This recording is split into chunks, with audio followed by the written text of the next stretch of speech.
20 il boyunca topa toxunmadan böyük klubların futbolçusu olmağı bacaran adam. Carlos Kaiser. O, futbol tarixinin ən böyük fırıldaqçısı hesab edilir.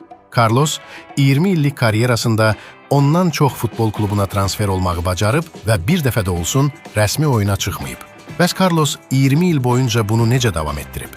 O, ulduz futbolçularla dostluq edib, əlaqələri, tanışları vasitəsilə özünə saxta imiç yaradıb. Jurnalist dostlarına saxta məqalələr yazdırıb, klublara uydurma skaut adları ilə zənglər edib. Bəzən isə klublara sponsor gətirmək barədə vədlər verib. Futbolçu olmaq üçün hər şeyi edib, futbol oynamaq üçünsə heç nə etməyib. Müqavilə bağladığı klublara keçən kimi ilk məşqdə güya zədələnib və bütün sezonları oyunlara çıxmadan tamamlayıb. Carlos Kaiser'in rəsmi bir oyuna çıxmağa ən çox yaxınlaşdığı an isə budur. Məşqçi ona oyuna çıxmaq barədə təlimatlar verir. O isə təlimatdan saniyələr sonra rəqib azarkeşlərə söyərək, qırmızı kart alaraq meydana çıxmadan meydanı tərk edir.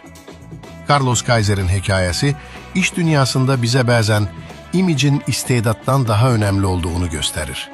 Təkcə futbolda yox, bütün sahələrdə.